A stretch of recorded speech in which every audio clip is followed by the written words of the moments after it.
नमस्कार, स्वागत है आपका। मैं हूं आपके साथ सपना दीपक मद्देशिया। बुलेटिन का आगाज करेंगे।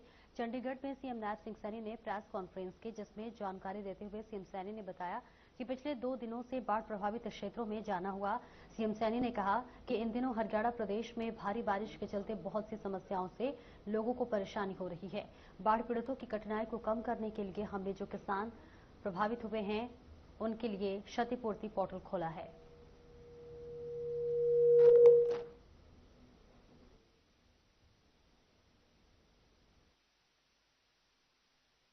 हरियाणा प्रदेश में भारी बारिश के कारण बहुत सारी समस्याओं से आमजन को दिक्कतें आई हैं।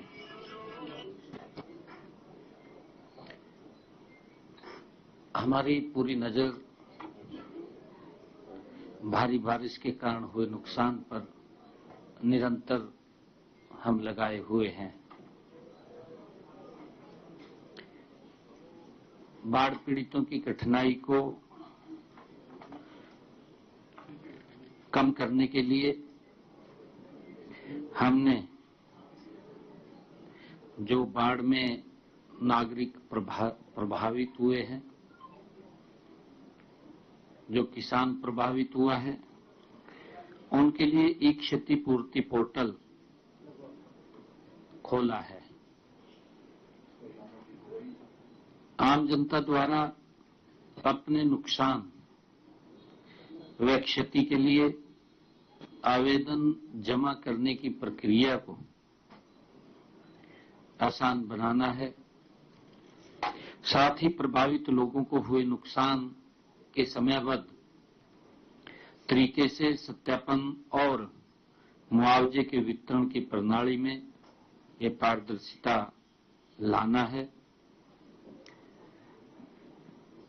क्षतिपूर्ति पोर्टल पर प्रदेश में 2897 गांवों के 1,69,738 किसानों ने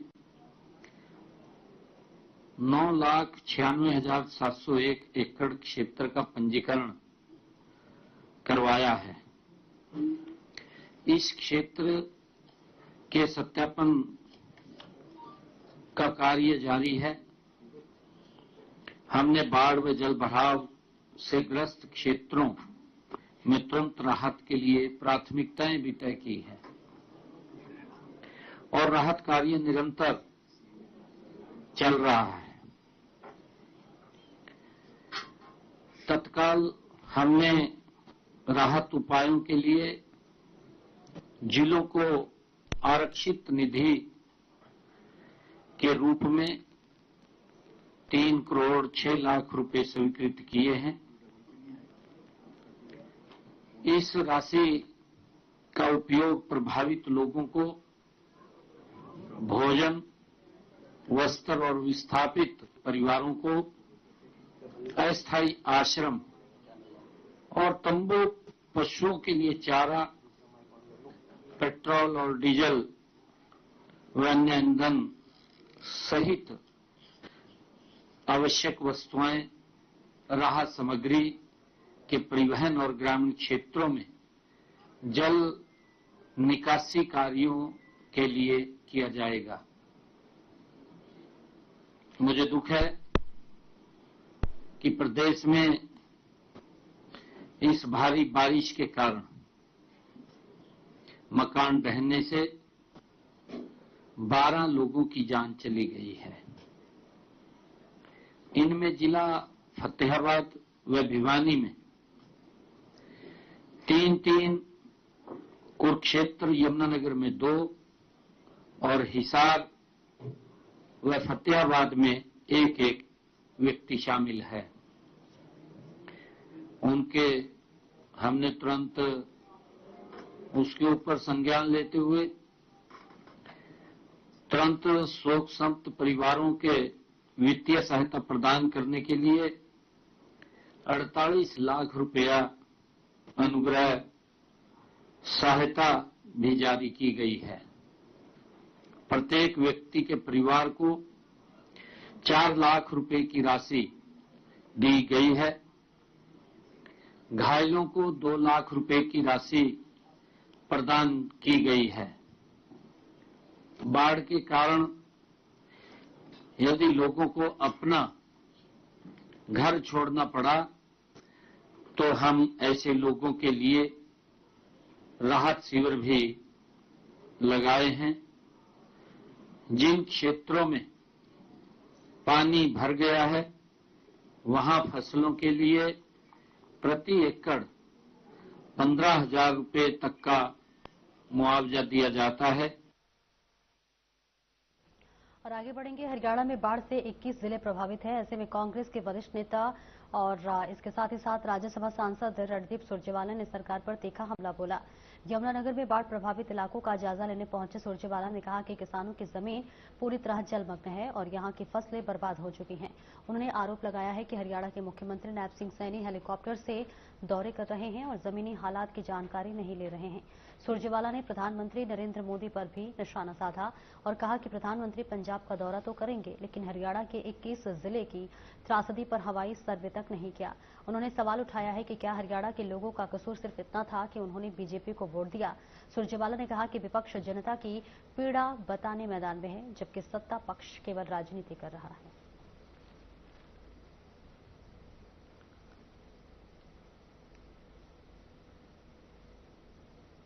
मैं आपसे ये पूछता हूं, हेलीकॉप्टर हम प्रधानमंत्री जहाज से देखेंगे पंजाब को, जहाज से हिमाचल को देखेंगे, 15,000 फुट से क्या दिखेगा साहब? प्रधानमंत्री जी जमीन पर क्यों नहीं आते? और अगर वो पंजाब आ रहे हैं तो हरियाणा का क्या कसूर है भाई? ये कसूर है कि हमने आपकी वोटें डाली थी? ये कसूर है कि हरियाणा में 11 साल से बीजेपी की सरकार है? हरियाणा में 15 लाख एकड़ जमीन डूब गई है। हरियाणा में 21 जिले जो हैं वो जलमग्न हैं। हरियाणा के 5,000 गांव जो हैं वो जलमग्न हैं। हरियाणा के अंदर 72 जो कस्बे और 11 शहर जलमग्न हैं। हरियाणा तो बाढ़ से त्राहिमाम है, परंतु जहाज से भी हरियाणा की स्थिति देखने की फुर्सत नहीं है। फरीदाबाद में कल देर रात एक घर में एसी फटने से आग लग गई। आग इतनी भयावह थी कि कुछ ही देर में धुआं हो गया। इस बीच आपको बता दें कि अफरा तफरी का माहौल भी देखा गया और लोग इस वक्त डरे और सहमे हुए नजर आए। एक परिवार के 3 लोगों की जो है मौत अपने आप में एक बहुत बड़ा ये हादसा बताया जा रहा है और पहली मंजिल पर आग लगी थी, दूसरी मंजिल तक धुआं ही धुआं इस वक्त नजर आया। इसके साथ ही साथ जैसे ही आग की घटना लोगों को मिली वहां अफरा तफरी का माहौल मच गया। बताया जा रहा है कि दम घुटने से इन लोगों की मौत हुई है। हालांकि आग किस वजह से लगी है इसका भी लगातार पता लगाया जा रहा है और इसके साथ ही साथ बता दें कि धुएं से दम घुटने पर एक ही परिवार के 3 सदस्यों की मौत हो गई है। तीनों के शव को पोस्टमार्टम के लिए भेज दिया गया है। दरअसल आपको बता दें कि ये पूरी घटना फरीदाबाद के ग्रीनफील्ड इलाके की है। यहाँ 4 मंजिला इमारत की पहली मंजिल में एसी ब्लास्ट होने के चलते आग लग गई। आग लगने से मकान में रखा हुआ सारा सामान जलकर राख हो गया, लेकिन दूसरी मंजिल पर आग का धुआं घुस गया, जिसके चलते दूसरी मंजिल पर सो रहा पूरा परिवार उस धुएं की चपेट में आ गया।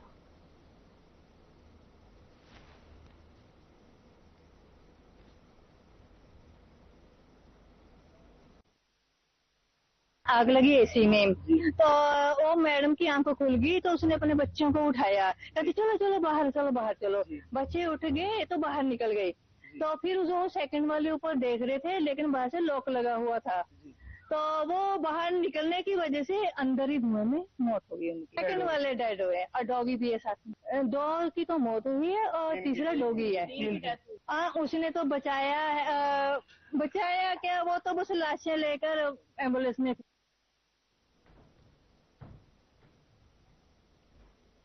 और वही रेवाड़ी के शहर नवास गांव में गंदगी और जल निकासी की समस्या गंभीर बनी हुई है। ग्रामीणों ने गांव के जोहड़, तानालों और गलियों में गंदे पानी भरे होने पर सरपंच और उनके परिवार पर लापरवाही और पक्षपात के आरोप लगाए हैं। ग्रामीणों का कहना है कि विकास कार्यों की जिम्मेदारी होने के बावजूद सरपंच गांव की बैठक तक नहीं आती और उनके पति व पुत्र ही काम देखते हैं। सरपंच परिवार पर सरकारी धन का दुरुपयोग, घटिया निर्माण सामग्री का इस्तेमाल और बिना अनुमति के समारोह स्थल चलाने के भी आरोप हैं। शिकायत प्रशासन तक पहुंचाई गई है लेकिन कोई ठोस कार्रवाई नहीं हुई है। ग्रामीण उचित जांच और सख्त कार्रवाई की मांग कर रहे हैं।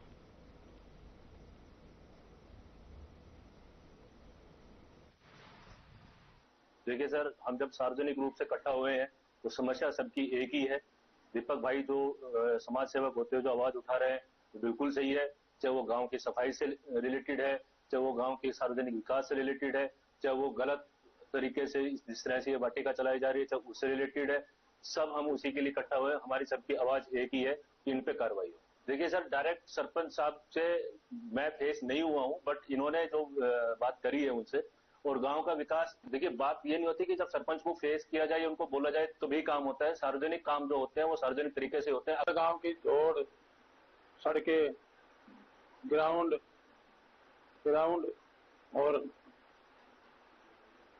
सरपंच अपनी मनमर्जी करता है, किसी की बात नहीं मानता और सारा गांव सत्यानाश कर रखो उसे।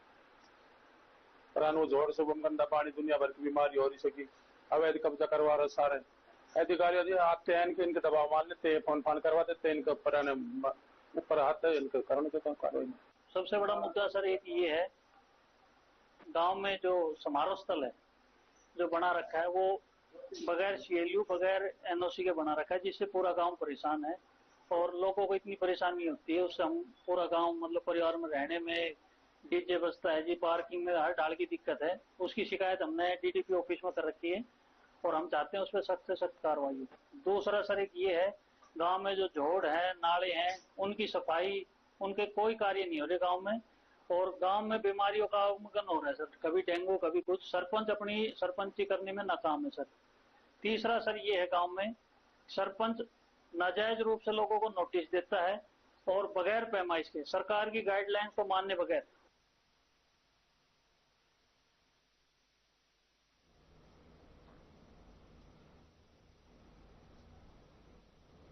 प्रधानमंत्री नरेंद्र मोदी के नेतृत्व में केंद्र सरकार द्वारा GST दरों में किए जा रहे ऐतिहासिक बदलाव को लेकर तो शाम के आम लोग, व्यापारी, टैक्स विशेषज्ञ और युवाओं में जबरदस्त उत्साह देखने को मिल रहा है। आगामी 22 सितंबर से लागू होने जा रहे इन बदलाव को देश की अर्थव्यवस्था के लिए एक गेम चेंजर कदम बताया जा रहा है। लोगों ने कहा कि प्रधानमंत्री नरेंद्र मोदी ने स्वतंत्रता दिवस पर लाल किले से देशवासियों को दीपावली से पहले GST में राहत देने का वादा किया था, जिसे अब लागू कर आर्थिक मजबूती की दिशा में एक बड़ा कदम उठाया जा रहा है। मोदी सरकार लगातार जब से GST लाई है, इसमें कुछ ना कुछ सुधार कर रही है और ये जो फैसला अब GST की दरों को कम करने का 22 सितंबर 2025 से लागू होने जा रहा है, ये बहुत ही स्वागत योग्य व सराहनीय फैसला है। क्योंकि जहां इससे एक तरफ आम लोगों को रोजमर्रा की चीजें सस्ती मिलेंगी, वहीं दूसरी तरफ उद्योग जगत को भी अपनी उत्पादक क्षमता बढ़ाने में इससे मदद मिलेगी। क्योंकि जो चीजें सस्ती होंगी उसकी मांग बढ़ेगी, उत्पादन बढ़ेगा, हमारे देश की GDP बढ़ेगी। तो बहुत ही स्वागत योग्य फैसला मोदी सरकार ने ये फैसला बहुत ही सराहनीय कदम लिया है। मोदी सरकार ने जो GST कम करने का फैसला लिया, बहुत ही बढ़िया फैसला है, जिससे आम जनता को बहुत फायदा मिलेगा। GST कम होने का बहुत ही प्रभाव पड़ेगा, आम आदमी का घरेलू खर्चा बहुत ही कम पड़ेगा। मोदी सरकार का ये बहुत ही अच्छा फैसला है, इससे आम जनता को बहुत राहत मिलेगी। जैसे कि रोजमर्रा की चीजें हैं, उसमें टैक्स का जो दर है GST का वो घटा दिया गया है, तो उससे उस प्रोडक्ट की डिमांड भी बढ़ेगी और वो देश के लिए भी अच्छा है और उपभोक्ताओं के लिए भी अच्छी चीज है। तो वो दोनों के लिए एक अच्छा फैसला है, उपभोक्ताओं के लिए भी और देश की।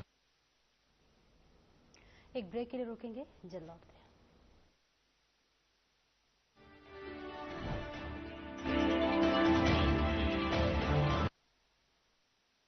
क्या आप जिम जाते हैं, कसरत करते हैं, फिर भी आपकी सेहत नहीं बनती?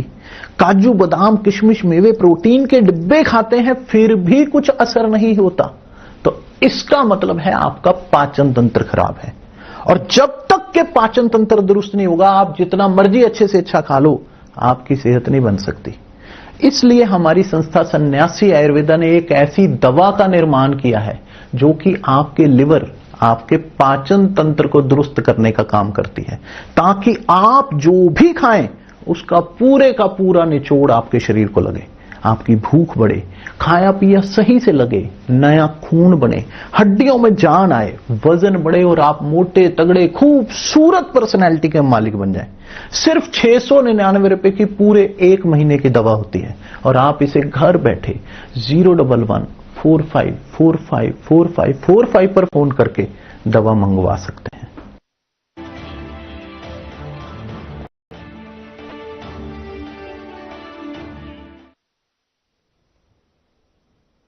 ब्रेक के बाद एक बार फिर से स्वागत है आपका। खबरों में आगे बढ़ेंगे। हिमाचल हरियाणा बॉर्डर से यमुनानगर वन विभाग की टीम ने खैर से लदी एक पिकअप को जामनगर पकड़ा है।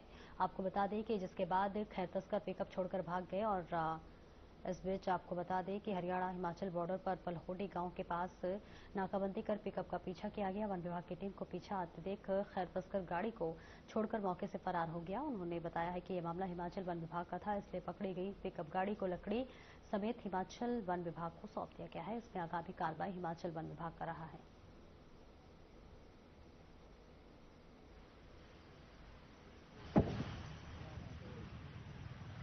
हमारे पास एक मुखबरी आई थी, वो हिमाचल की तरफ से भी पिकअप गाड़ी लोड हो गए और यमुनानगर की तरफ आ रही है, वो नगली होते हुए आएगी। तो हमारे वन दरोगा मिंटू कुमार को इसकी सूचना मिली।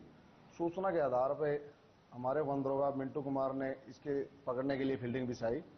जैसे ही गाड़ी हमारे एरिया में प्रवेश किया तो हमारे स्टाफ को देखते हुए उन्होंने गाड़ी को भगाने की कोशिश की। तो स्टाफ भी उसके पीछे पीछे गाड़ी के उसको पकड़ने के लिए दौड़ पड़ा। खबर नौहर से, जहां पर नौहर जनस्वास्थ्य अभियांत्रिकी और इसके साथ ही साथ विभाग के एक्सीएन कार्यालय भवन की स्थिति बेहद दयनीय हो गई है।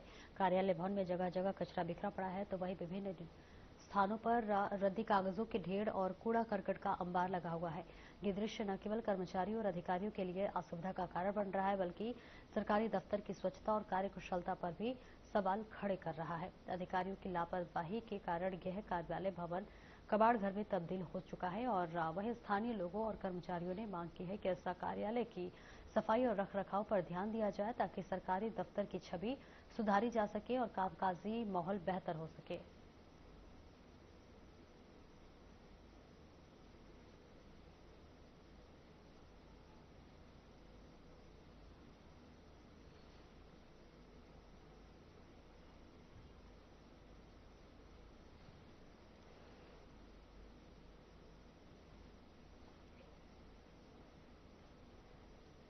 और आगे बढ़ेंगे, जहां गोगा मेड़ी में आयोजित राजकीय आत्मनिर्भर मंदिर श्री गोगाजी गोगा मेड़ी मेला 2025 का औपचारिक समापन भाद्रपद पूर्णिमा के अवसर पर हुआ। इस समापन समारोह में भादरा विधायक संजीव बेनीवाल, नौहर अतिरिक्त जिला कलेक्टर संजू पारेख, नौहर उपखंड अधिकारी राहुल श्रीवास्तव, भादरा एसडीएम कल्पित शिवनारायण मंदिर के महंत रूपनाथ और गोगा मेड़ी मंदिर प्रशासन के अधिकारी मौजूद रहे। इस वर्ष मेले में पंजाब में आई बाढ़ के कारण श्रद्धालुओं की संख्या में कुछ कमी आई, फिर भी लगभग 20 लाख श्रद्धालुओं ने श्री गोगा जी के दर्शन किए। तो वहीं आय के मामले में इस बार अभूतपूर्व वृद्धि देखी गई है। जिला प्रशासन और देवस्थान विभाग ने इस बार श्रद्धालुओं की सुविधा के लिए कई नवाचार किए हैं, जिनका व्यापक असर दिखाई दिया।